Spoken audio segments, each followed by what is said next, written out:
Hare Krishna. So we continue with the second session where we're discussing about. We will not be using the PowerPoint right now. I had anticipated a different audience, so I'll program accordingly. So we'll focus on the theme that we discussed in the previous session was how we all need meaning in our life. And science at one level is a search for meaning, but because it focuses on quantifiable aspects of reality, it cannot help us make sense of those aspects which it doesn't take into consideration also. And emotions, sensations, and experiences within, they are what drive our life primarily. So does this universe have some meaning in itself, or is it that we create some meaning subjectively? And how does spirituality play a role in this? That's what we'll discuss in today.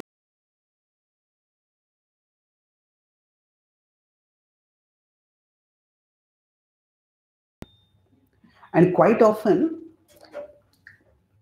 it is used to refer to a particular level of reality. I send you a second PPT. Can you open that? So I will come back to this theme of meaning a little later. And then I will discuss specific. Right now, let's try to understand what is spirituality. So generally, people nowadays consider anything which makes them feel good as spiritual. So if people go to a very natural, scenic place on top of a mountain, oh, it was such a spiritual experience for me. It nourished my spirit. It made me feel good. Some people, they like to jog. They jog through forests, they jog through tree, jog through wilderness. And they say, oh, the jogging nourishes my soul. I know a friend who goes boating, and he goes boating for hours and hours to in the vastness of the sky, vastness of the ocean. It makes me feel calm. That's what I consider spiritual. Now, here, that it makes them feel calm, that is good. And that it takes them away from the hubbub of daily life and gives them a broader perspective. It's like, clears the head. That is good. But at the same time, that in and of itself doesn't make it spiritual. So spirituality is equated nowadays with anything that makes us feel good. Feel good in a holistic sense, but still feel good. So this understanding of spirituality is based on the idea that ultimately whatever makes you feel good, that is good for you. And that is spiritual for you. However, while we want to feel good, but at another level, we also need to understand whether there is just a feeling of good or there is something really good which we can connect with. So yes, as compared if you're in the cities and we're just running around amid so many vehicles, look at the sky, look at the rivers, we feel calm. And that feeling calm is good. At the same time, there are people who may live in those same areas and they may have their own agitations of the mind. They are working over there. Let's say if somebody is in a hillside resort, that they are working there, that is the place where they have to meet deadlines. That is the place where they have to get things done. That may not be very peaceful for them over there. So we could say that which makes me feel good, that can be very subjective and relative. At another level, somebody may say that, I take drugs and it makes me feel good. So do the drugs become spiritual then? In fact, that was the argument which many of the hippies used. When LSD is a chemical, but many of the hippies re-Christian that chemical. So anybody who takes LSD, they join the league. So LSD became their idea that we are all members of the league that is going to discover spirituality. But drugs, even if they make you feel good, actually they are taking us into another kind of illusion. They're not necessarily taking us to reality at all. So the idea of feel good being spiritual, that is a superficial understanding of spirituality. Yes, spirituality will ultimately make us feel good. But that is by helping us to find the good within us. To find that how at our deepest levels, we are spiritual beings, we are parts of God, and just as God is all good, being His parts, we are also godly at our core. Finding the goodness within us and finding the goodness within the world, that's what will make us ultimately feel good. But without finding the underlying principles of goodness in the world, if you just look, oh, this makes me feel good, that makes me feel good, then we are not really becoming spiritual. We're only thinking that we are becoming spiritual. We are there more or less at the level of the mind. So, in today's world, most people think of spirituality as an experience. Oh, I feel good, that is a spiritual experience. That whatever makes me feel good, I consider that to be spiritual, and that feeling good is a spiritual experience. What the Bhagavad-gita tells us is that spirituality is not just a state of experience. It is a level of reality. It is not just a state of experience, oh, I feel good, but it is a level of reality. It is another level of reality which we can attain. And if we attain that level of reality, then that is where we steadily feel good. What is the difference between this? It's a spirituality as an experience, as a state which we experience, and as a level of reality. That means, as an experience means, okay, whatever makes me feel good, I'll call it as spiritual. But as a level of reality, there is a process that we need to follow by which we can rise to the spiritual level of reality. So if you consider like a two-level building, say this is the to actually become spiritual, we need to rise from the first level to the second level, from the material level to the spiritual level.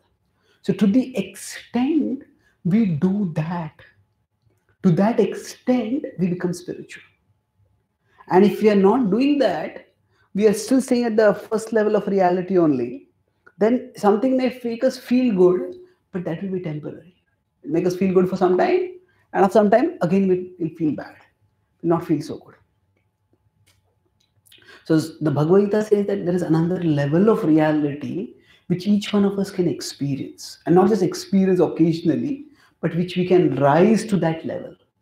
And that is authentic, enduring spirituality. And that is the level where we can find enduring meaning in life.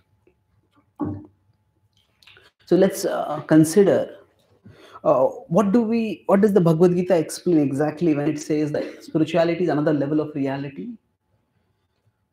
Say, consider if we have a computer in which there's the hardware, there's the software, and there's the user. So consider this system being applied in, say, home security.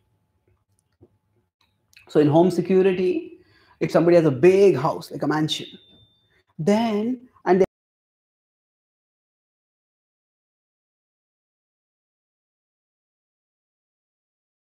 they have a camera over there. Now, from that camera, inputs come to, say, the home. If they're in the kitchen, in their living room, there's a screen over there.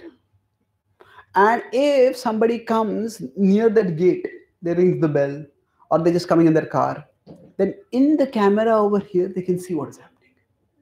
And they can decide, okay, should we allow that person in or should we not allow that person in?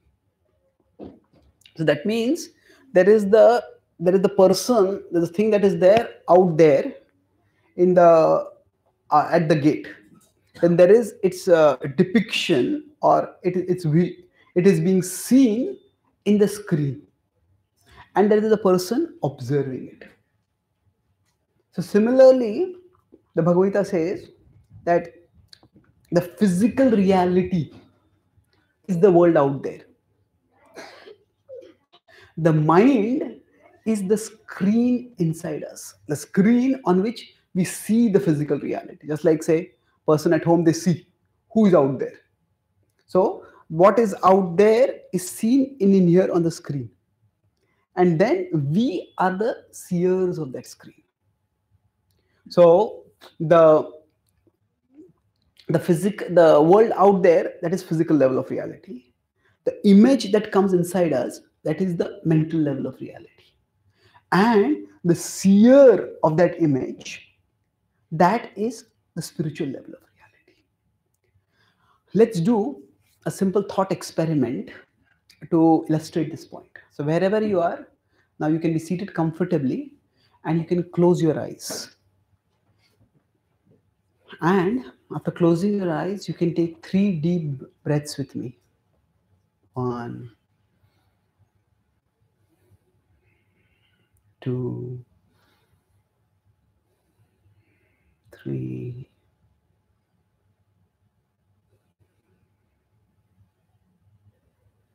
Now, with your eyes closed, try to see what you see in front of you. Because the eyes are closed, you can't see whatever is physically in front of you. But still, there seems to be something like an inner screen on which you see various things. You may see there maybe an image of this room, of your home, of your car, of your loved ones, of your phone, or you may see a movie-like series of images coming and going over there, or you might just see a dull haze of colors. Whatever it is that you see it on an inner screen. Now, as you're looking at that inner screen, try to take a step back and look at the observer of that inner screen. Try to take a step back and see who is it that is looking at that screen inside you. Try once again. Take a step back and look at who it is. Who is the inner seer? No matter how many steps you take back, the inner seer steps back with you. What you are looking for is what you are looking with. You are the inner seer. You are the soul. And the inner screen is your mind. You can take one deep breath and then you can open your eyes.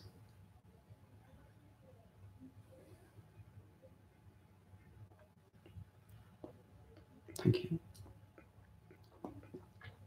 So, this simple thought experiment can help us to differentiate between the inner screen and the inner seer.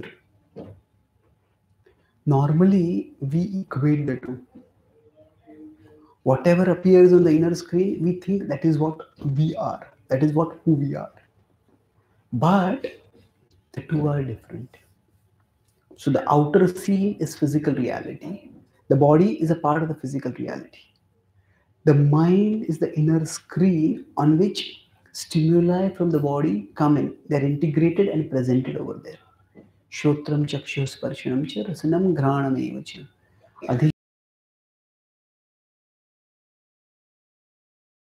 Inputs come to the mind. That is the inner screen. And we, the seers inside, we are the souls. So commonly, people think that anything that will bring good images on the inner screen, that is spiritual. Oh, I can see a nice natural scenery on my inner screen. That will make me spiritual. Now it can make me peaceful, and it is good to be peaceful. But being peaceful is not the same as being spiritual necessarily. The spiritual level of reality is not about the inner screen. It is about the seer of the inner screen. That is the inner seer. And the inner seer and the inner screen, because both of them are inside us, we often tend to equate the two. But they are different.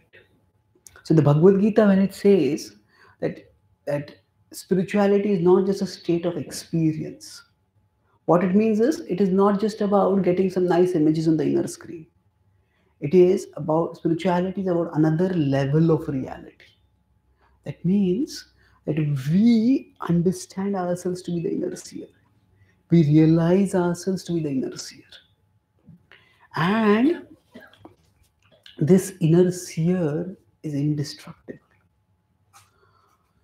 No matter what all goes on in the outer world, actually the inner seer remains unaffected. It said that the Bhagavad-gita, Krishna says, Samam sarveshu bhuteshu tishthandam parameshwaram. He vinashatsva vinashyantam yaha pashyati prapashyati. Samam pashyan hi sarvatra samavasthitam ishwaram na hinastya atmanatmanam tato yati paramam. In 13.29 and 30, Krishna talks about this. And first he says that one who sees that beyond this destructible body, there is an indestructible soul that is there in it. That person is a true seer. Samam sarveshu bhuteshu. In all living beings, tishtantam parameshwaram. There is a parama, there is some transcendental being who is there. Vinashatsva avinashyantam. All the body is destroyed, that being is not destroyed. Yaha pashyati sapashyati. Such a person, one who sees in this way, is the real seer. And the next verse says, Samam sarveshu bhuteshu tishtantam parameshwaram. And once we see that Samam sarveshu bhuteshu samavasthitam ishwaram. Samavasthitam ishwaram. The Ishwar, the Supreme Lord, is situated in all living beings. Nahi nasti atmanatman. Such a person will not get degraded by their mind. Tato yati param gatim. And that person will attain the supreme destination. This means that the person who is able to see that beyond whatever happens on the outer scene and whatever gets displayed on the inner screen, beyond that the seer is different. The seer is indestructible. The seer is transcendental. That will ensure that our mind doesn't get agitated, that our mind doesn't get inordinately disturbed. So it's like in the sky, many clouds come. Sometimes stormy clouds come. But no matter how many stormy clouds come and go, the sky itself remains unaffected. So similarly, if we understand the emotions that come within us and the situations that we face which cause those emotions, these are all like clouds in the sky. But we ourselves are like the sky. Yatha sarvagatram saukshmyad akasham nopalipyate. Sarvatra avasthato dehe tatha atma nopalipyate. Just as the sky pervades everything but is not affected by whatever is present within it. Similarly, the soul can pervade the body, but the soul is not affected by the body. So if, say, we are watching a horror movie, and to the extent we get caught in the horror movie, hey, what is going to happen? What is going to happen? What is going to happen? We may tremble, we may cry, we may horripilate. But as soon as, say, we realize, hey, that's a movie and I'm here, immediately the agitation will go down. Similarly, for us, becoming spiritual, it's going back to the earlier example now. Many people think being spiritual means getting nice images on the inner screen. Oh, a horror movie is going on. Stop the horror movie and get a nice, sweet movie over there. That is spiritual. But the Gita's understanding is that becoming spiritual means understanding that I am not the movie. I am not involved in the movie. I am separate from the movie. Now, this does not mean that we just reject the material world. That we do have responsibility in the world, we have to act here. But just understanding that I am different from this. That is the essence of spirituality. So being spiritual doesn't mean getting a nice movie to appear on our inner screen. It means understanding that we are not a part of the movie. That we are different from, that we are bigger than the movie.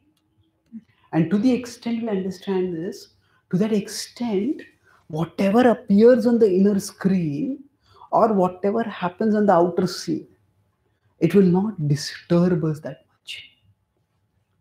In the previous session, I talked about how we all need some meaning in our life. Now, if somebody is completely glued in watching a movie, then at that time, they just can't think of anything beyond the movie. People can see movies in their homes also, but still people often pay a lot of money to go to theaters to watch the movie. Why? Because in theaters, they can have an immersion. What happens in theater is, first one light goes off. So you can't see anything, can't see much around you. And then another light goes on, the screen on the monitor. And then we get completely hooked to that, whatever is being displayed in the movie. So similarly, for us, in this world, to the extent we get absorbed in this world, to that extent we identify with it and we experience various emotions in relationship with it. But to the extent we distance ourselves and I said, okay, this movie is going on, but I am not this movie. To that extent, we can get proper perspective. So if we are watching the movie, we are caught in the movie, then we become very invested in making sure that the movie turns out right. That, oh, the hero should win, or this should happen like that should happen like that. Now, we have responsibilities in the world and we have ambitions in the world. We want to do certain things, that's fine. And we need to try to do that, whatever our responsibilities, whatever our obligations. But if we become too invested in anything, then we become more and more vulnerable because of that. So if we move forward from the metaphor of a movie to the metaphor of a video game. In a movie, we are simply the observers, but in the video game, we are also the participants. Say there's some movie, some video game, say of a great car theft or whatever. So then the car has been stolen, the police are chasing. The car thief is running, the police are running, police are chasing. The thief has gone this way. Okay, come on, go this way. So then they control the levers and the car moves like this. Come on, pick up speed or shoot over there, do this, do that. And people get completely caught in the whole thing. And sometimes, like I said, some people might just get so involved in the video game that in the video game, if say the thief turns back and shoots and the police car bursts, the person will start screaming. No, actually, nothing has happened to them, but because their emotions are so invested in the video game, they get agitated by that. So for us, becoming spiritual means understanding that we are different from the video game. So we are different from the movie, we are different from the video game. Now, what does it mean practically to say that this whole thing is, everything that we're experiencing right now is like a movie screen or it's like a video game? It doesn't mean that it is unimportant. It just means that it is not the essence of who we are. Our essence is separate from all this. And we have to work in this world so that we better realize our essence also. Bhagavad-gita says that we are spiritual And how do we realize that we are spiritual? At one level, through intellectual reflection, like what we are doing right now, we can understand, okay, I'm different from all this. So when we are, this intellectual reflection also can give us some perspective. In the previous session, I talked about how we all need meaning in our life. Now, sometimes things happen in such a way that things just don't make sense. That, why suddenly somebody gets a terrible disease, suddenly somebody meets an accident, suddenly for some reason a relationship breaks up, for some reason, for no seeming reason, or not some reason, for no seeming reason, suddenly somebody loses a job. Things can go wrong in so many different ways in life. And if we are trying to look for why did this happen, why did this happen, we can try to make sense of things. But some things may make sense, some things may not make sense. So when we understand that this is a movie and I am different from it, then we don't feel so threatened or so devastated by that. Still, it distresses us, no doubt, because we are invested in what we are doing. But it's a matter of magnitude. If uh, if some people are like fanatical cricket fans, some people are mild cricket fans, some people have no interest in cricket. Or somebody, you know, last year, I think there was last year, this year, the cricket champions trophy was there. India Pakistan were in the finals, and India was expected to win, but India lost it.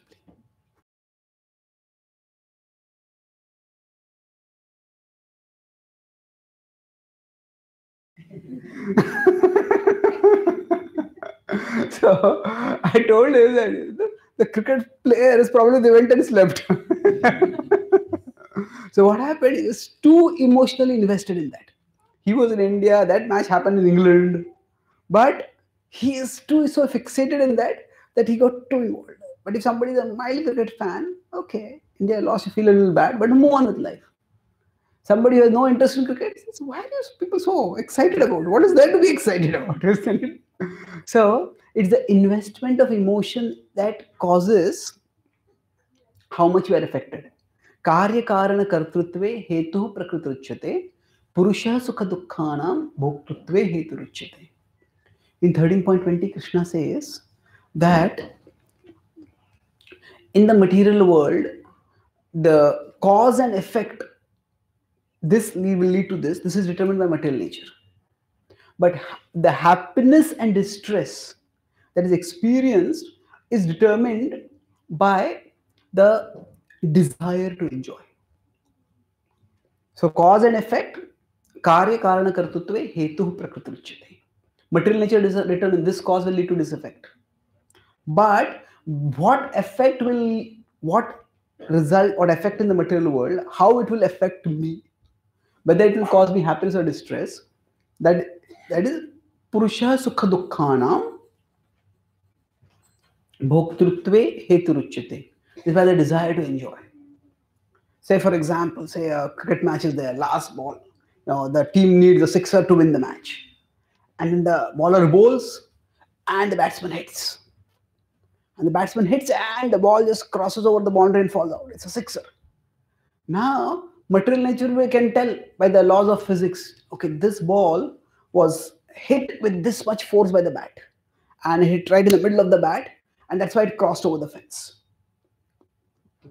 So that cause and effect is determined by material nature.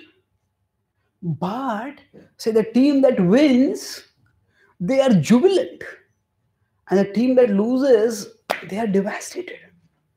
So the event is the same, but the perception of the event, the ball went over the fence. That why the ball went over the fence, in terms of mechanics, it can be explained through the laws of physics. But in terms of who experiences what emotion because of that is determined by how the consciousness is invested. Purusha sukha dukkhanam bhoktrutve hetu ruchyate. Based on the desire to enjoy, we experience emotions. So now This implies that the events in the world will happen by their own cause effect pattern. But if we don't want to get so distressed by it, if we don't want to be so emotionally affected, then we have to make sure that we are not so emotionally invested in those things. So spirituality means that we understand that I am the inner seer, different from the inner screen. And to the extent I understand this, that I am the inner seer, different from the inner screen and different from the outer scene. To that extent, even if bad things happen, I don't get so disturbed by them. So my identity and my purpose are bigger than whatever is happening on the inner screen. It's like some people may play a video game. If they lose the video game, they feel a little bad, but they have their own life. They'll go on with their life. Okay, I have my family, I have my job, I go this, I do that. But some people, playing the video game is their life. Everything else is like a filler. The most important part of their life is, when do I get in front of a screen and start playing the video game? When that happens, if they start losing in the video game, they just get completely disoriented because they're too invested over there. So becoming spiritual means understanding that I'm a soul, and whatever I am doing in this world is a role I am playing. It's an important role I have to play, but it is still a role. Whatever goes wrong, we don't get so disturbed by it. Another thing is that with respect to making sense of things, if I understand that I am different from whatever is happening on the screen, that means that whatever I'm seeing on that screen is just like one episode. Sometimes there may be a TV serial with many different episodes, and say in one episode the hero is just being beaten. Say, what kind of TV serial is the hero is not winning? The villain is simply beating the hero. Then, if we wait, in future episodes, the things will turn around. So, if I understand that I am different from this TV screen, I'm simply watching it. So, one life, our present life, is like one episode.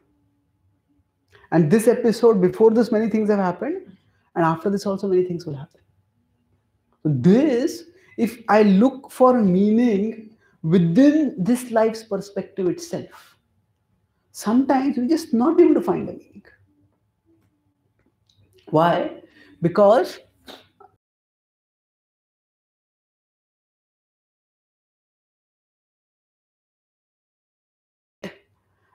based on the presumption of cause and effect. Not only science, but even in day-to-day life. Say if you come back home and say some family member, they have a scar on their hand. And immediately ask, what happened? The question, what does it mean? That means this effect is there, the scar. That means it must have a cause. So whenever we see an effect, we assume there is a cause. And we all function based on the assumption or presumption of cause effect. We eat food, we get energy. So if I'm feeling tired, would you like to eat something? Or you need to take some rest? Normally, if you feel tired, we take some food or we take some rest. And normally these lead to our developing energy. So the cause is taking food or taking rest. The result is getting energy. But sometimes the cause does not lead to the effect. Say if I have my digestive system is upset. And then if I eat, I feel more disturbed. I feel more distressed. I may become sick. And eating food may actually drain me at that time.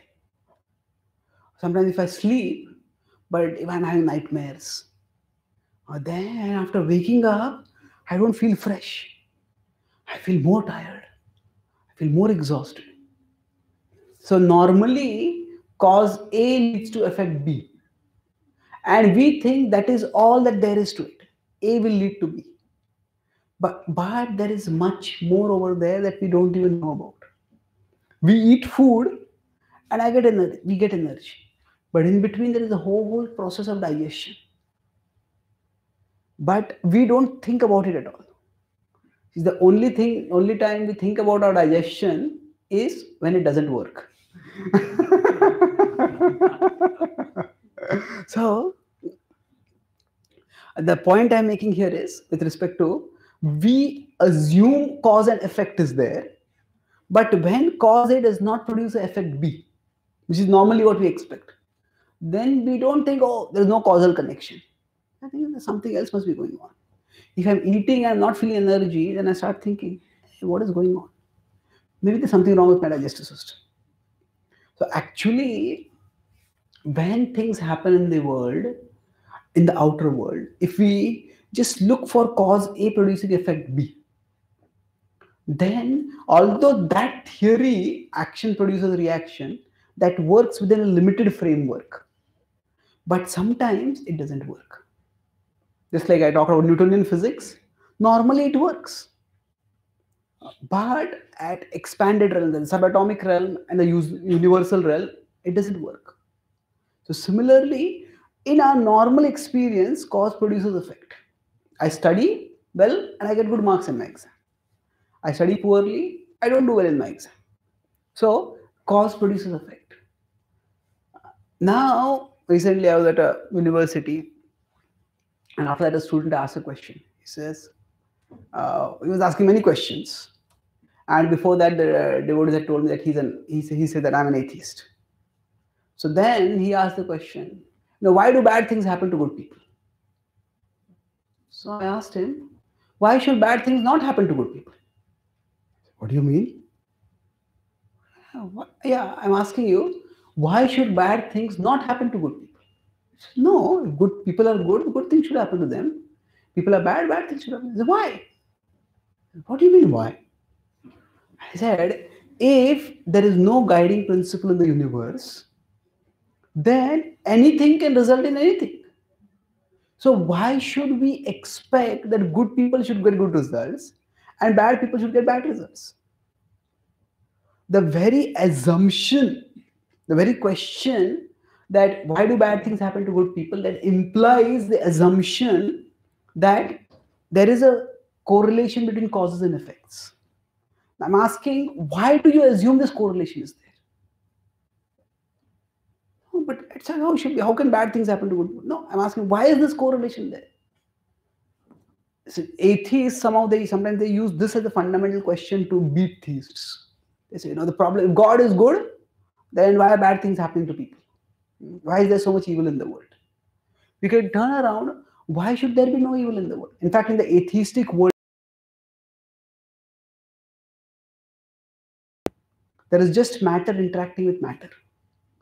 Then actually there is no conception of good or bad also. No. As I said earlier, if I take my phone out and cause it to fall down, well, it is simply following the law of gravity. There's nothing good, nothing bad about it. It is following the law of gravity. But if there's a glass object which falls, it will break, and that's bad, because there's something value in it, which value is lost, functionality is lost. So, but if we consider that ultimately everything is the interaction of matter, one material particle interacting against another material particle, then there is the whole idea of good and bad is itself an illusion. Because who is it that is experiencing good or bad? What is it that is the experience of good or bad? Like I earlier said, if we go back to the point of inner seer, inner screen, and outer scene. So science focuses only on the outer scene. And that too, worldview, there is nothing which is intrinsically good or bad. Science can tell us that, say, if you put arsenic in your grandmother's breakfast, you can get your inheritance faster. Now, I'm not saying scientists will tell us to do that. I'm saying science can give us this knowledge. Now, whether to do it or not, that science itself does not offer any judgment about that. It says, science is not immoral, but nor is science moral. It is what is called as, it is amoral. Amoral means morality is not a consideration within it. Scientists tell this cause will produce this effect. Whether that is for good or bad, that we don't know. There is a Journal of Medical Ethics in which two prominent atheist scientists, they wrote a paper about 1.5 years ago, and they said that a woman should be allowed the right to abort her child even after the child is born. Even if the baby is born, you should be allowed to abort the child. Now that paper created a huge furor. So the baby is born, how can you kill that child? And their argument was, this was a Journal of Biomedical Ethics, is one of the most prominent journals in the medical world. They published it over there. And then a huge storm came up. And their response was, don't be sentimental. They said, from the scientific perspective, whether the embryo is whether the child is inside the mother's womb or outside the mother's womb, there is no difference. If you can abort the child when it is inside, then what is wrong in aborting the child when it is outside? So they were saying that they were logical. We're just being logical. Don't be sentimental. But actually the fact is that yes, there is essentially no difference between the child inside the mother's womb and outside the mother's womb. And that would imply that even killing the child in the mother's womb is wrong. But the point I'm making over here is, they're saying that from the biological perspective, the child is a lump of matter. And that lump of matter is inside or it's outside. The physical location does not make any difference to its status. Now, most of us, almost all of us, will recoil in horror at the idea of killing a child who is born. But if we just go from the scientific perspective, there is no difference between the child inside and child outside. But the fact is that the scientific picture is not the complete picture. There's a living person over there. So all this, I'm talking about all this to raise the point that normally when we look for cause-effect correlation, we're talking about this person asking, why do bad things happen to good people? So what is the basis for deciding anything is good or bad? The scientific worldview itself does not offer us anything. Scientists can be good people, no doubt. Atheists may also be good people at times. But there is no basis for their goodness. Maybe they were brought up in a culture which taught them to be good people. Maybe they were from a past impressions, whatever they are good people by that. But there is no ultimate rationale for them to be good. Because, ultimately, the good and bad are the subjective notions. Einstein was very disturbed by this aspect of scientism. See, science is a valid body of knowledge. But scientism is the idea that science alone can explain everything. Scientism, like we have communism, socialism, nationalism. So scientism is the idea that science alone can explain everything about everything. So scientism makes science into God. So he said that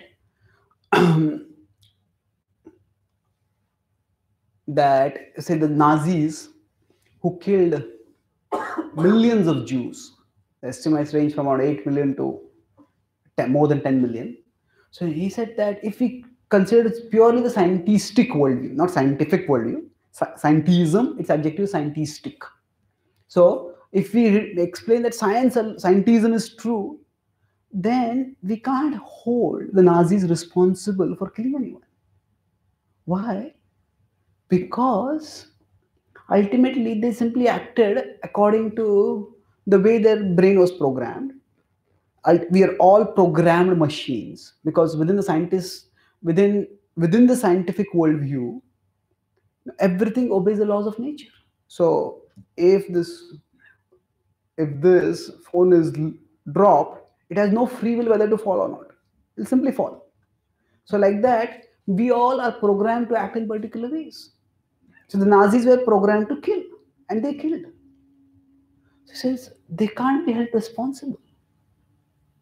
Now he said that this is a profoundly troubling conclusion, because in all our relationships we function the foundational assumption that people are accountable.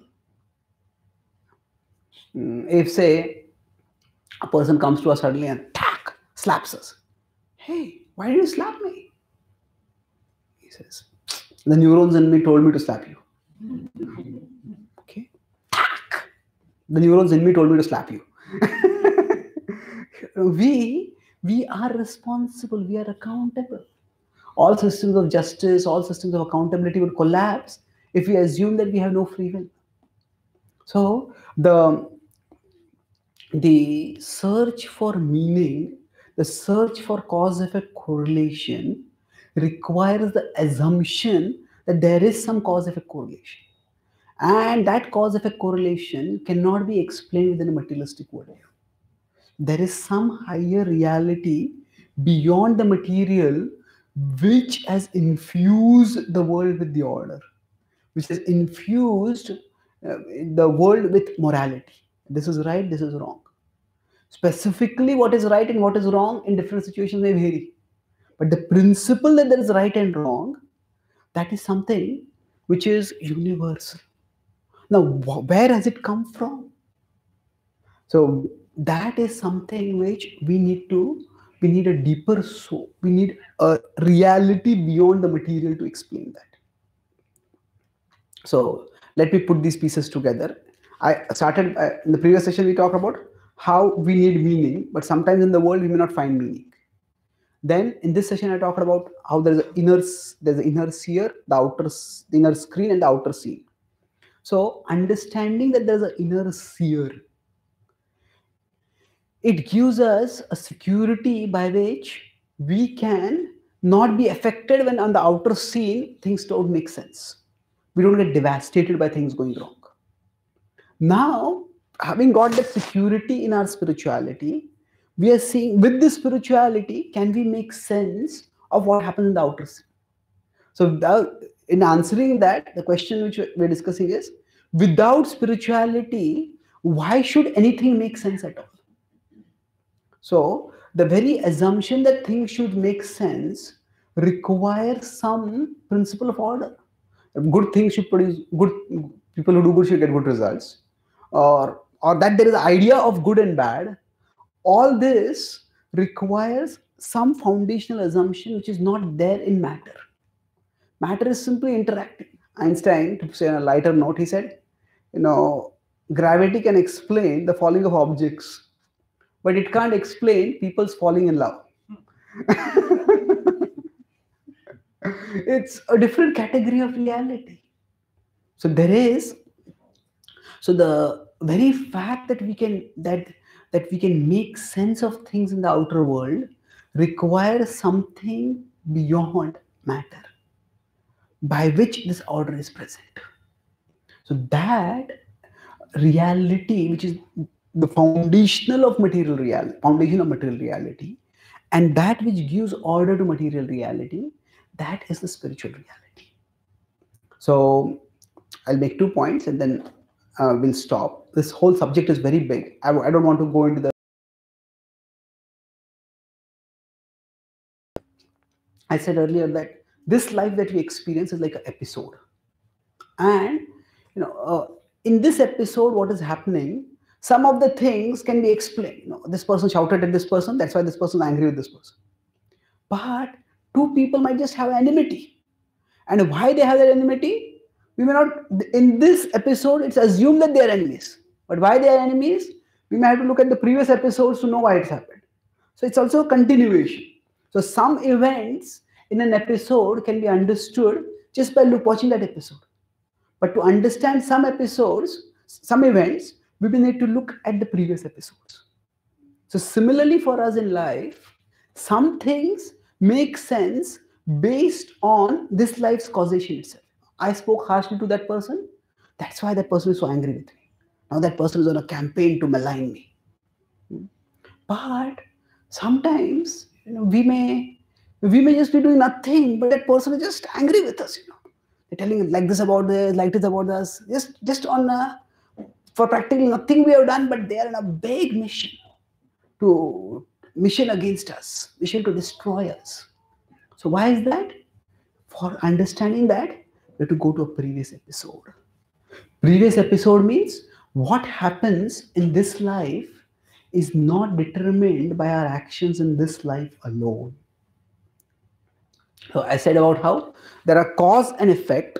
Normally we see cause effect correlation and we think this cause alone produces that effect. However, there is much more that is going on. So I put it this way that in English you can I'll put in this equation of how things happen.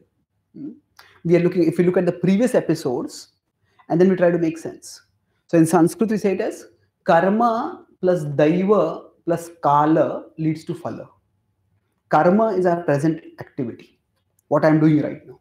Daiva is my destiny. Destiny is basically the sum total of what all actions I have done in the past. And they also intervene to produce results. That's daiva. Then kala is time. Time has to pass. And then comes phala. Phala is the result. So two simple examples to understand this. If a farmer is plowing the land and sowing the seeds, that is the karma. Then the rains coming on time in the right quantity, that is daiva. The seasons changing till the harvesting season comes, that is kala. And then after that, there is the harvest, that is the phala.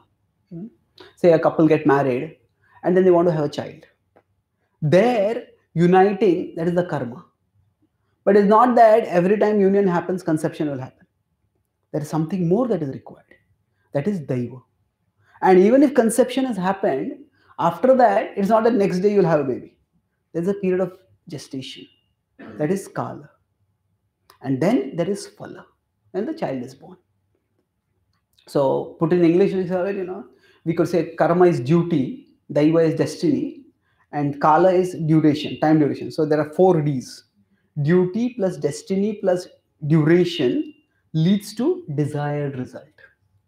So all 3 have to be there. Duty, destiny. Duty doesn't, sometimes the word duty in English has a negative connotation. You have to do it. Duty basically means the action that we do. So the duty plus destiny plus duration leads to a desired result. So now sometimes it may happen that we do something right, but still the right result doesn't come.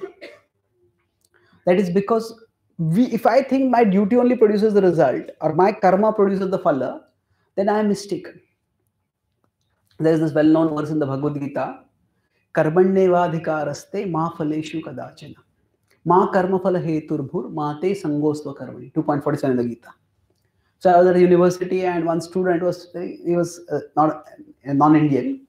So he was studying this Bhagavad Gita as a part of religious studies. And he says, this verse makes no sense to me. He says, we work to get the results. He says, I pick up a glass of water to drink water. If I say I don't work for the results, it's like drinking from a glass that has no water in it. What is the point of drinking? You drink from a glass with water. So the result is what motivates us to do things.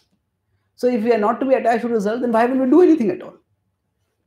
So I was explaining to him that the Bhagavad-gita is not telling us don't try for the result. It is saying don't be attached to the result. Karmanyevadhikaraste. You are right to do your work. Ma phaleshu kadachana. The result is not yours alone. Why? Ma karma phala heturbhur. Do not think that you alone are the cause of the result. If you consider this equation, karma, daiva, kala leads to phala, then if I think my karma will lead to the phala, then that is moha. My karma alone will lead to the phala. That is moha. That is illusion. So Krishna is telling, don't think you are the producer of the result. You are the cause of the result. Of course, we are the cause in the sense that we are one cause. We are one cause of the result, but we are not the sole cause of the result. So sole cause means I do the action, the result is bound to come. But karma, the daiva also has to work out right. And then kala has to pass and then the phala will come.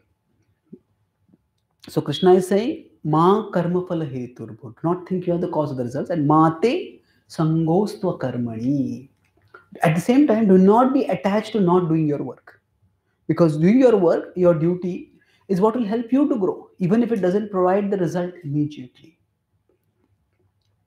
So sometimes our action may not produce the desired result.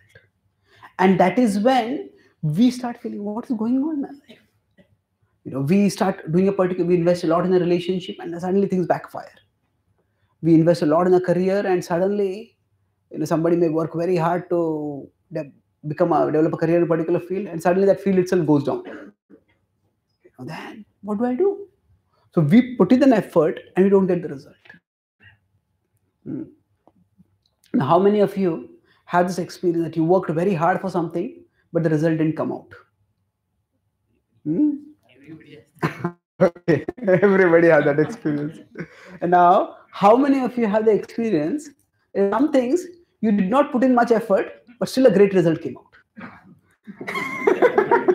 Isn't it? So, actually, you can say that life works both ways.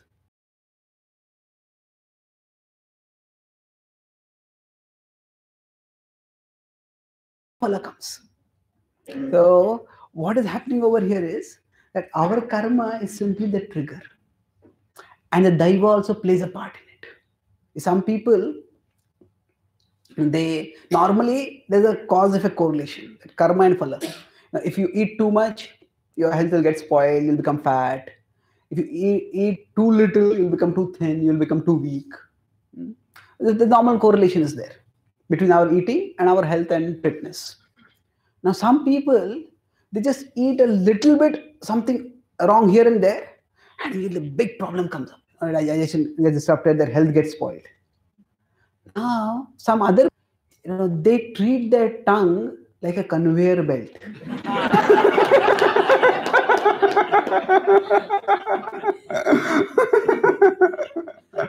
And nothing seems to happen to them.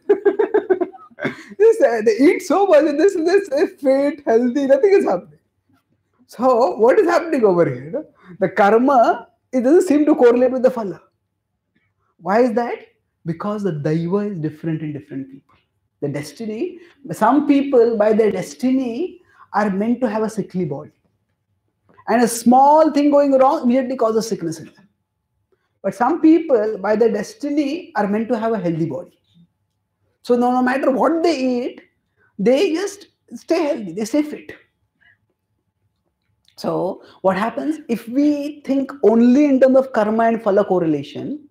Sometimes things will make sense, but sometimes they may not make sense. So at that time, just like in science, when Newtonian physics did not make sense, science did not abandon the idea that universe makes sense. They thought of a bigger theory. So normally, karma and phala, the correlation makes sense. But there are times when it doesn't make sense. That time, we need a bigger theory. That is, that there is daiva and there is kala. That we all, the results that we get in this life are not determined by the actions that we do in this life alone. They are also determined by the actions that we have done in our previous life. And that expanded frame of reference by which I see that this life is like an episode. And the way people are behaving with me, the way things are happening to me, is not determined only by how I'm acting in this life. It is also determined by how I've acted in my previous life. So when we expand the frame of reference to include the previous life, then we can make better sense of the things that otherwise make no sense. Now, still, we will not be able to make specific sense of everything. No, we will not, because we don't remember what exactly we did in the previous life. So we can't make sense of exactly, why is this person acting like this? Why is this person acting? Why is this happening to me? But the important thing is we understand that there is a bigger picture. And if I am doing good right now, even if I am not getting the result right now, the result will come eventually. So this frame of reference will come through spirituality. And it will not come if I just think spirituality means anything which makes me feel good. Because then I'm not really expanding my frame of reference. All that I'm saying is, right now, I want to feel good. But when we expand the frame of reference, then we understand that beyond this life and before this life, there is more to life. And therefore, even if things don't make sense, let me not lose heart. Let me not lose hope. Let me continue on doing the best that I can. And eventually, good things will result. So this expanded frame of reference is what consoles Arjuna in the Bhagavad-gita. In the Bhagavad-gita, when he thinks, oh, how can I fight against my relatives? How can I kill them? He says, when he sees like that, how can I? Katham Bhishma Maham Sankhe, Dronam cha Madhusudana, Ishudipatyotsami, Pujara Varisudana. He says, they are meant to be worshipped by me. How can I shoot arrows at them? So, it's true. They were worshipable seniors for him. But when he got the expanded frame of reference, that they are not the bodies, they are the souls. And as souls, they have done a lot of good things, they'll get the good results for that. But they also did some bad things. They remained silent when Draupadi was being dishonored. So they have to get the consequences for that. So if those consequences go out of their way, then they will get spiritually elevated. So when he saw this bigger picture, then what he had to do started making sense for him. So similarly, it is spirituality that gives us a bigger picture. And what that bigger picture is, and how it can help us to find meaning and purpose in our life when difficulties come, that we'll discuss more in our next session. I'll summarize what I spoke today. I spoke about how science cannot provide meaning, that was in the previous session, and how spirituality can provide us meaning. So I started by talking about how people think spirituality means anything that makes them feel good. It is good if you are feeling bad to feel good, but that alone is not spiritual. Spirituality is not just a state of experience, but it is a level of reality. To explain this, we did a thought experiment of trying to close the inner screen and the inner seer. So what people think of spirituality is having good things appear on our inner screen. But becoming truly spiritual means understanding that I am the inner seer beyond the screen. So if we are too caught in watching a horror movie, then we will be very disturbed. But if I just understand, I am different from this horror movie, the amount of agitation will subside. The soul is like the sky. And the events that are happening in the world and the emotions that we experience because of those events, they are like the clouds. They matter, but ultimately the sky is bigger. The sky is much more enduring. So just by remembering our spirituality, intellectually understanding our spirituality, we can become less agitated when things go wrong and don't make sense at the physical or the mental level. Then we discuss why should things make sense at the physical or mental level at all? If there were no spiritual level at all, then at the material level, there is no reason why there should be correlation between good and bad, or good cause and good effect, good action and good results, or there should not even be a conception of good or bad. So scientism is not science. It is the ideology built around science, which claims that science alone can explain everything. But science cannot even tell us whether it is right or wrong to poison someone or to abort someone. Because science simply gives us this physical mechanism will lead to this physical result. But whether it is right or wrong, that is a different category of decision. So that is good or bad, that is a universal human sense. And that is the basis of all our accountability and relationships, all systems of justice. So this comes not from matter, but something beyond matter. And then if we understand that soul is going through many lifetimes. So each lifetime is like an episode.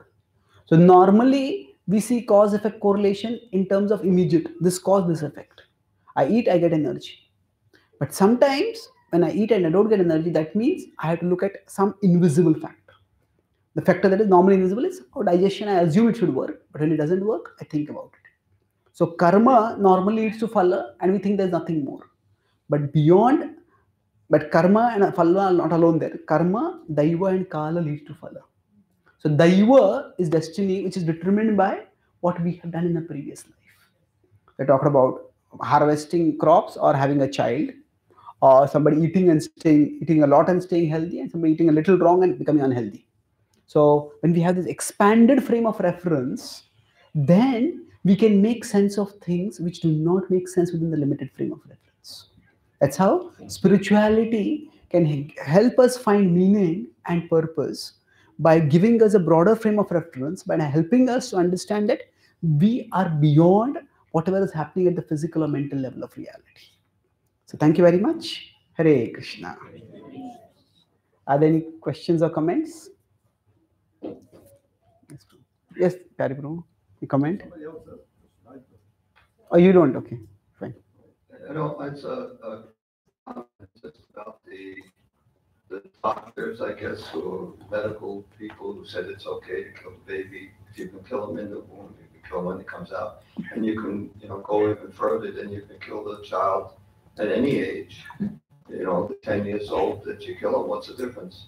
Yeah, that's true. Thank you. If they're going to use that logic, So I think it's a good thing what they're saying, because no one would agree to that.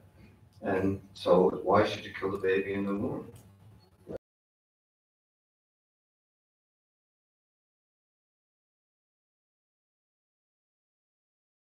Another thing you said that I liked was, without God, basically, there's no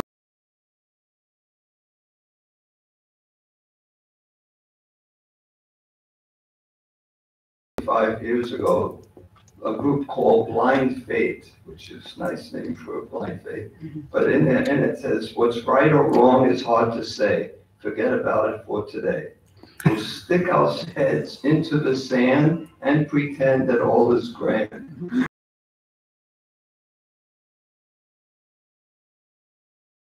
You don't know. Nobody, And then we used to say, before being devotees, gets tricky sometimes. Yeah. Even whether they can disrobe Draupadi or not was a whole big question, because she's no longer your property, but how could she not be your property? So it's not always easy to know. There's the gray area of what's right or wrong, but ultimately we do know whatever Krishna wants, that's right. And what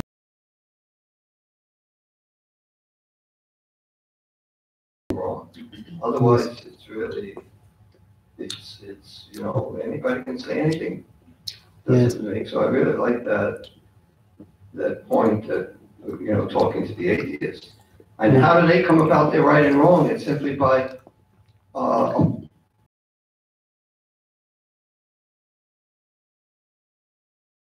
it's popular vote. Yeah, that's true.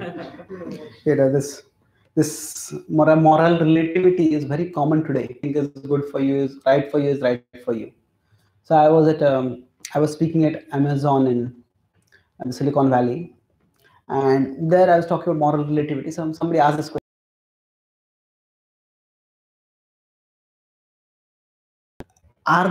is there anyone in the world right now who you think is doing something wrong? So yes, of course. There are terrorists who are killing innocent people. There are child abusers who are abusing. There are rapists who are raping. He says, but if there are, say, who are killing innocent people, do they think they are doing wrong? No, they think they are doing right. So does it make it right? No, it doesn't. So then that means that.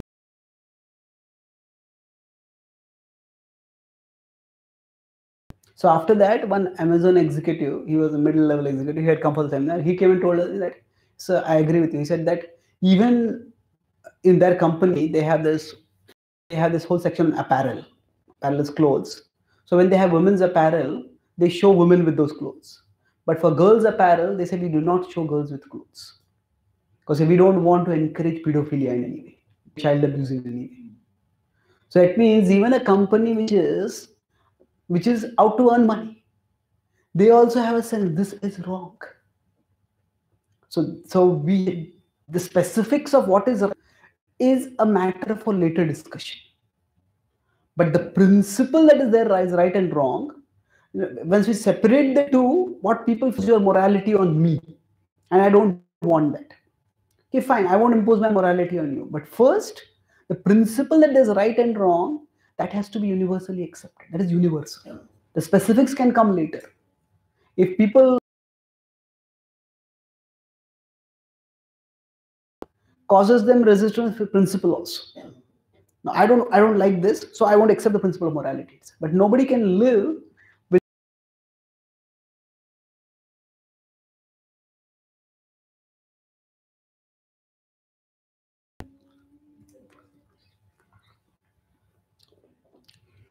Hare Krishna Prabhu, thank you for the wonderful class. So this idea of, is that at the level of the intellect, at the level of the subtle body, or is it at the level of the soul? And a related question to that is like all of these emotions, love and hate, are these at the level of the subtle body or are they at the level of the soul? And Okay. all of the rasas that we interact with Krishna, right? Okay. If it's at the level of the subtle body, then how is it spiritual? Yeah. So the understanding that I am the inner seer, not the inner screen, intellectual or spiritual, it is at present intellectual. We, at least at the intellectual reflection, we understand that there is a reality beyond the physical and even beyond the mental. Evam buddhe param buddhva anamatmana. Jai Shatrum Mahabaho Kama Rupam Durasadam. So it says Evam Buddhe in 3.23 says, with your intelligence, Evam Buddhe Param Buddhva. Know that you are transcendental. And Samstabhya Atmanam Atmana. In this way, situate your consciousness on the spiritual level. So Buddhi, our intelligence, is vital for the spiritual journey. And if we slowly practice the process of, steadily practice the process of bhakti, then gradually our consciousness starts rising to the spiritual level. Right now, our consciousness is very invested in scenes or the mental screen. But as we keep practicing bhakti more and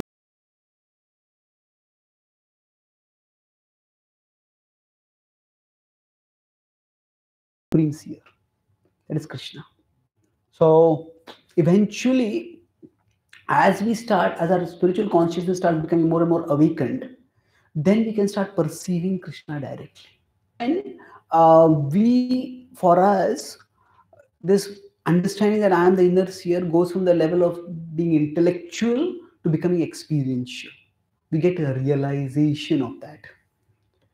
And as far as the emotions that we experience, are they mental or right now? Most of the emotions that we experience are coming from the mind, not coming in the sense of originating. Rather, they are being stimulated by the mind. The soul who is born in the Indian body is very excited about cricket. A soul who is born in the American body might be excited about basketball. A soul in the Canadian body might be excited about ice hockey, whatever, different games. So why is it? The soul is similar. But the difference is in the impressions that are there on the mind. The mind is the inner screen. So similarly for us, at present, most of our emotions, they come from the impressions that are there in the mind. So we could say they are material emotions. But at the same time, the process of bhakti doesn't just involve intellectually thinking I am the inner seer. That is one aspect we can use. But bhakti means we bring Krishna onto the outer scene. And we bring Krishna on the inner screen.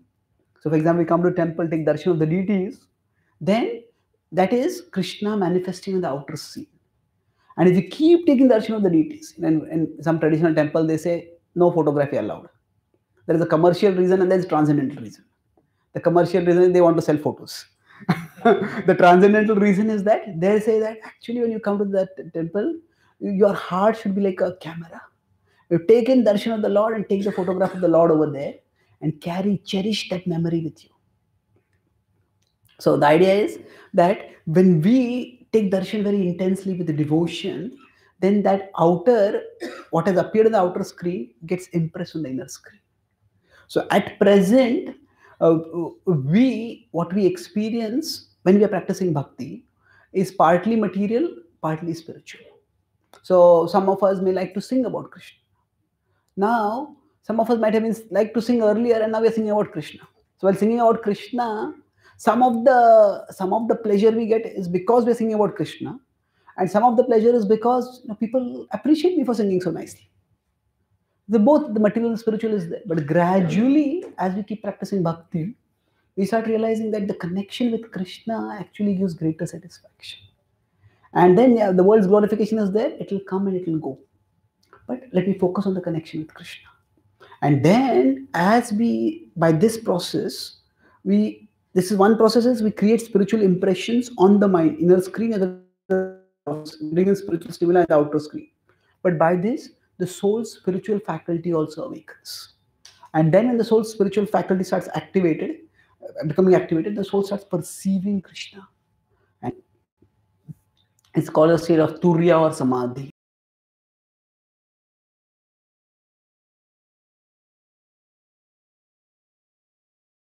Yes, bro. Okay.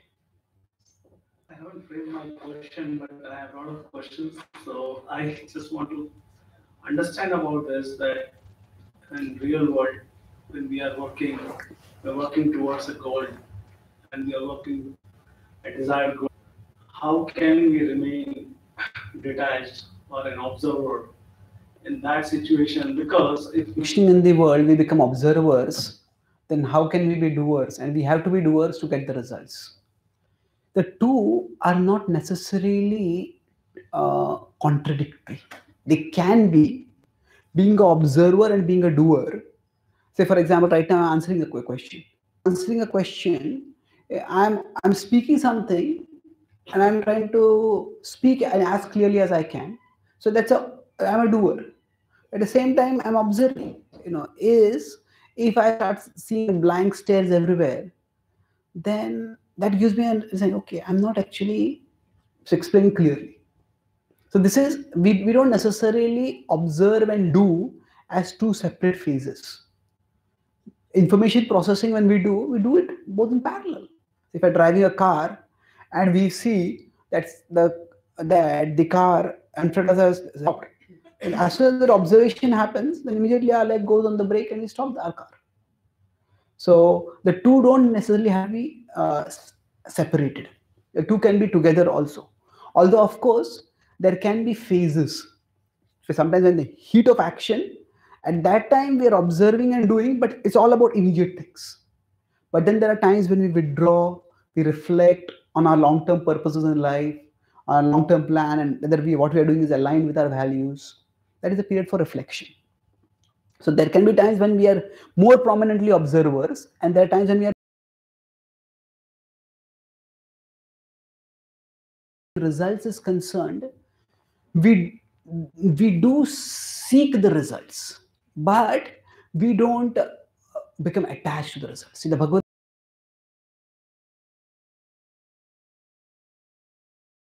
if we consider result, we could use another word, is goal.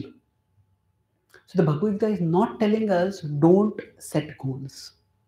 In fact, after the Bhagavad-gita was spoken, the Kurukshetra war was fought. And in the Kurukshetra war, every day Arjuna would set goals. Today I'm going to fight with this warrior. Today I'm going to acquire. So they would set goals. And Krishna was the charioteer of Arjuna. Krishna didn't tell Arjuna when Arjuna was setting goals, hey, you forgot karmanyavadhikaraste. No. So what is the difference between setting goals and being attached to results? See, goals are what we set before we do the action. And they enable us to become more wholehearted in the action that we are doing. But results are what come after the action is done. And attachment to results distracts us from future action. Say, student has got 5 papers to give. And student said, I want to get grade A. That's the goal they have set. And they're given one paper. And after they're given one paper, now they're given the second paper. So if after giving the first paper, they're still thinking, no, will I get grade A in this? Will I not? How much marks will I get? How much will I score? Then that attachment to the result will distract them from preparing for the next paper. So basically, setting goals can increase our focus, but being attached to results will decrease our focus. So in that sense, we can set goals, but we don't be attached to results. Understanding that we alone don't produce the results. The Bhagavad-gita also says we are the doers. Krishna tells Arjuna, do as you desire. Yathechasitha kuru. But, and Arjuna also says, Karishya vachanam tava, I'll do your will. But the Bhagavad-gita also says that one who thinks I am the doer is an illusion. What that verse means is that one who thinks I alone am the doer is an illusion. Tatraivam sati kartaram atmanam kevalam tu yaha pashyatya akruta buddhitvan nasa pashyati durmatihi. In 18.6 Krishna says, therefore one who thinks that I alone am the doer, that the person is not seeing completely. And that person is an illusion. So we do the best that we can, but we also need to have more of observer so that we don't get overwhelmed by the emotions that arise because of situations. And we also need to be observer so that if sometimes results don't come out, we are able to see things in perspective. Okay? Thank you. Any other questions? Yes, Prabhu. Thank you for a beautiful class, Michael. I have a few comments and a few questions. I don't know how much time I have.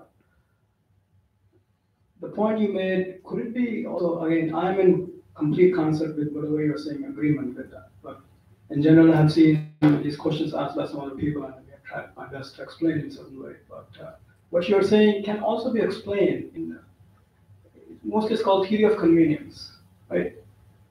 If we sow seeds and we don't expect crop, and just leave it on the elements, then that's not a complete circle, right? If the water doesn't come out any which way. Or we can use artificial water.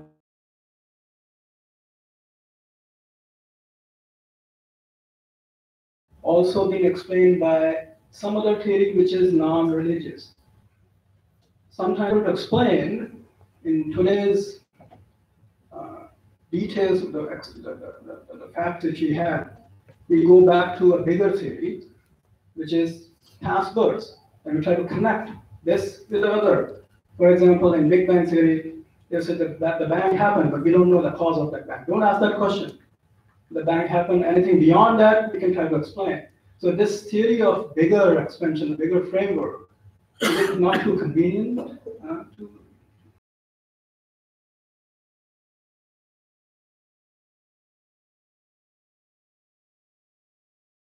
really not doing any karma? We are in a karma state.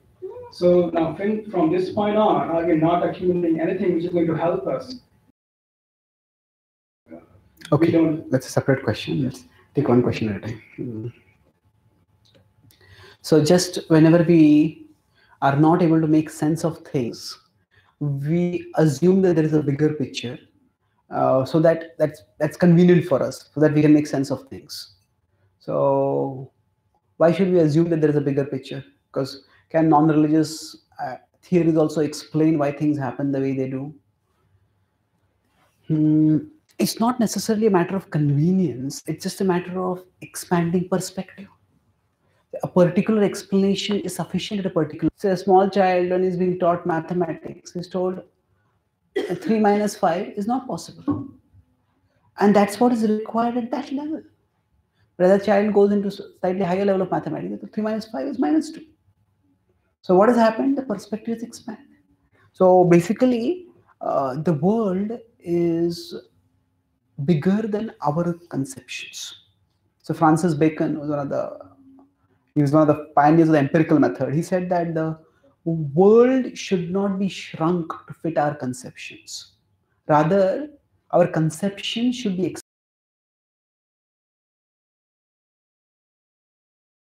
What this would mean is that we do observe, or you could say presume, or both. We presume and we observe cause-effect correlation in the world. So, as I said, good things do lead to good. If I study, I do get good marks. If I work hard, I get promoted, I get appreciated, I get promoted. But sometimes it doesn't happen. So now, when we are living in the world, we have broadly 3 options. One is that everything happens by chance. The other, so that we could call it the chance explanation. That there is ultimately non-religious, how do they explain it? Non-religious factors, why do things happen the way they do? Most of the time, existentialism, which is a school way of thought which developed in the last century, it just shows that, there's one existentialist philosopher, Albert Camus.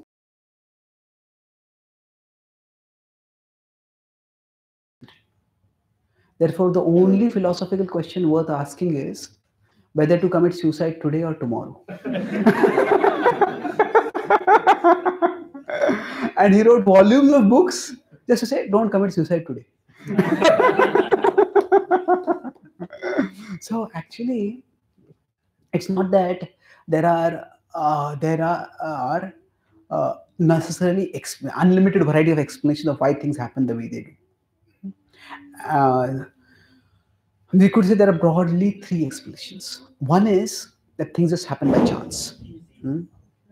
If we say things happen by chance, the problem is we don't function like that. We do assume and we do see cause-effect correlation. So then that means some things happen by chance, some things happen by cause-effect correlation. So why certain causes are correlated with cause effects? That's by chance. Chance theory is basically a theory of it reduces life to a cosmic lottery. If you are lucky, you win. If you are unlucky, you lose. It's just bad. It's a theory of helplessness. It's a theory of meaninglessness.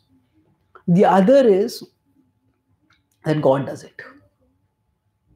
This is the idea that is present in, say, the Abrahamic religions, which in their mainstream versions today don't accept reincarnation. They have a lot of difficulty in explaining why bad things happen to good people, especially small children. Why do bad things happen to them? They have no explanation for that. And quite often the idea, they often say that, God's ways of working are different from ours. God's justice is different from ours. God's intelligence is different from ours. Yes, that's true. But God's intelligence is different in the sense that it is better than ours.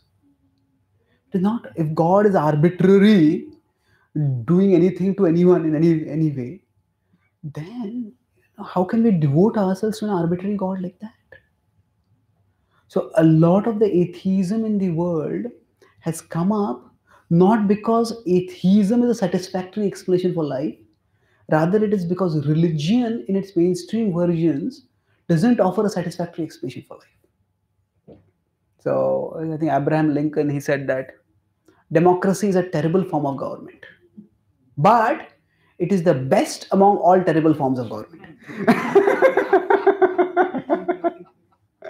So if people have just these two options, that there is arbitrary chance or there is arbitrary God, then both are arbitrary, but I have to accept that God is arbitrary and still I have to become devoted to him. That becomes too much of a demand. So many people get pushed towards atheism because of that. But there will be a third option. A third option is that there is a multi-life progression. So to give an example, say if you are watching a cricket match, and we say that one team is starting with the score of 0, the other team is starting with the score of 200. I say, why the difference? How can one thing we could say that the scoreboard is just messed up. Scoreboard, by chance this team got a score of 200, by chance this team got a score of 0. That scoreboard is messed up. Or we could say the scorekeeper is biased. Let's give more score to that. Third explanation could be that it is a multi-innings match. And this team has scored better in the previous innings. That's why they're starting with a lead of 200.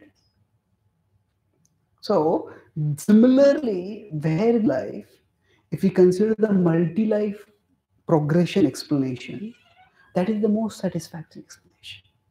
So, we could approach it in two ways. One way is that scripture tells us, scripture is the authority, and it talks about multi-lifetimes and the soul and reincarnation. That is one way we accept scripture as authority and we move forward. The other is we look from bottom up. From our level, we look up and we see which among these three explanations is the most reasonable.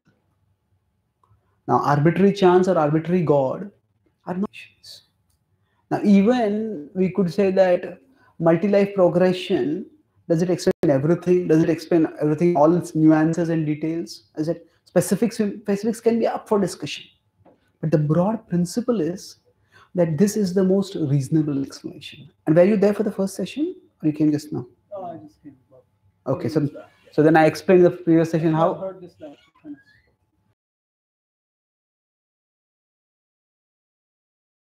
Science itself also looks for bigger frames of reference. Science could not explain with classical Newtonian physics the explanation of subatomic particles or the behavior of subatomic particles, the behavior of cosmic bodies. Then it expanded and came up with quantum physics and relativity. So expanding our frame of reference so that we can explain things better is not just a matter of convenience. It's the standards in science, in day-to-day life, as in science, in mathematics. And if that gives us a reasonable explanation, then dismissing that explanation as just being convenience, well, that is reducing the point that we as human beings need to make sense of things, at least in terms of broad contours. And if something makes sense, then why call it just a matter of convenience? Okay. Something can make sense by other theories as well. Yeah. So what are apart from these three theories, I have not heard any other theory. Even the first and second one, they also explain a whole bunch. So ultimately, there is no explanation. It's just by chance.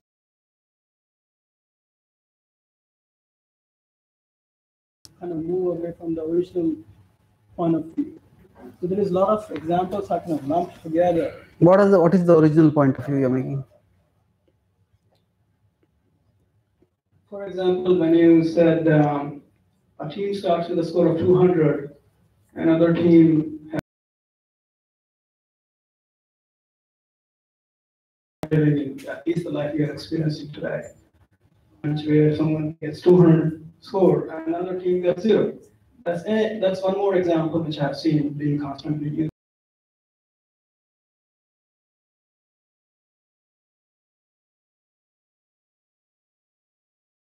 And the most prudent one is which comes from the scripture, which is multi-life theory. We understand that, but it becomes very difficult for a person who is trying to start the engagement in the consciousness or coming towards bhakti. It's not easy to explain. It's not that I'm questioning, but the point is how well we can explain this little better. It comes out of the theory of convenience because it does. We give so many examples, and same way the other theories give many examples which are so strong, and they can be explained, almost everything can be explained to the point where we take a scriptural reference. I've seen that happen. Okay. Yeah, so now if we can give various examples to explain, or we may evade the original point, and different theories may give different examples to explain different things. Yes. See, as far as if we go to the bigger picture again, the soul has been given free will by God. And free will means also that we have been given the scope to execute or exercise our free will. So if, say, there were overwhelming intellectual reason for us to surrender to God, then that would mean there is no free will at the intellectual level. Because all intellectual reasoning is pointing only in this direction.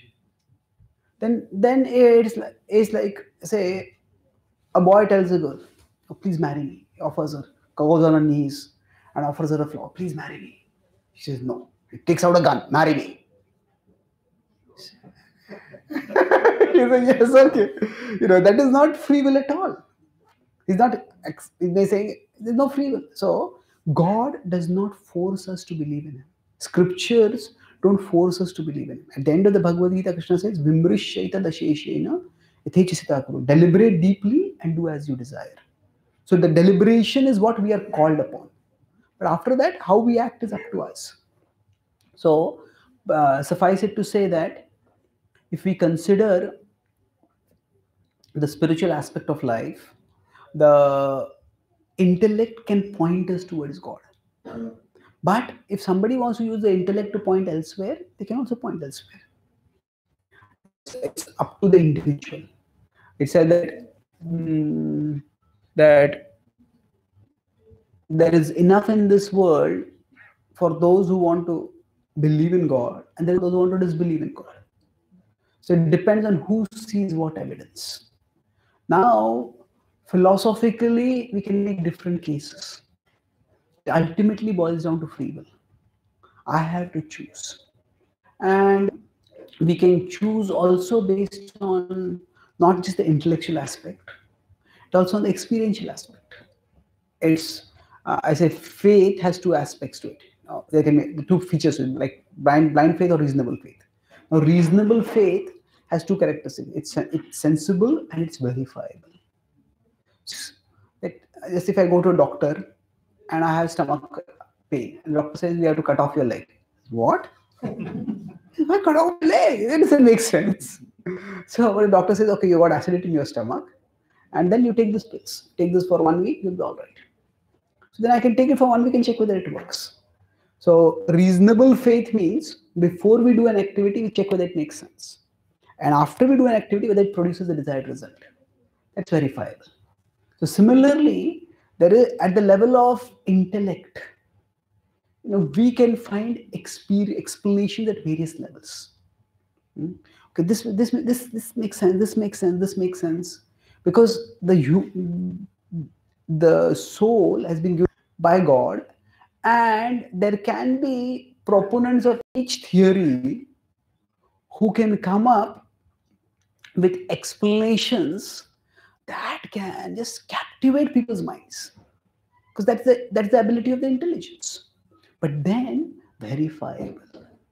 If I say there is no God, then is there any scientific experiment or any kind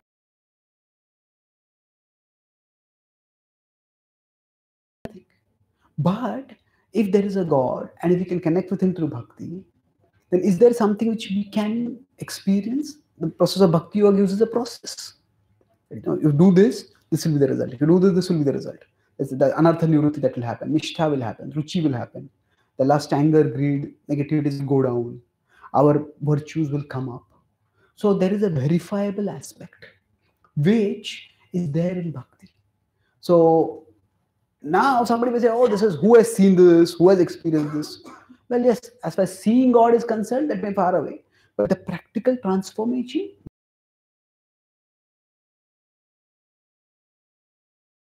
there is, when we are practicing our bhakti, proving is one thing, but improving is much more important.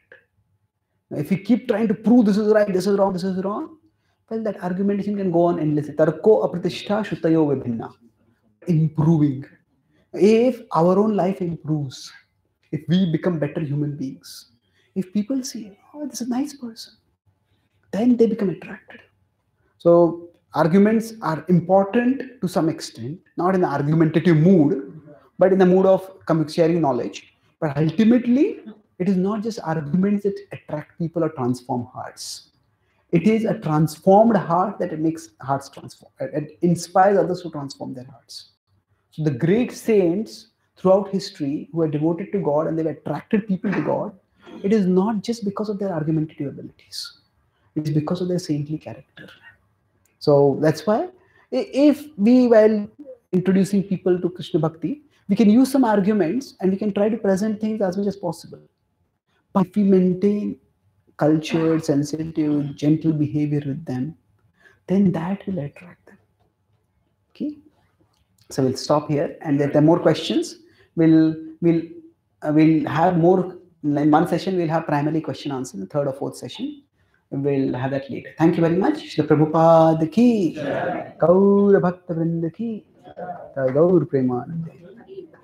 Chaitanya Charan Prabhu ki.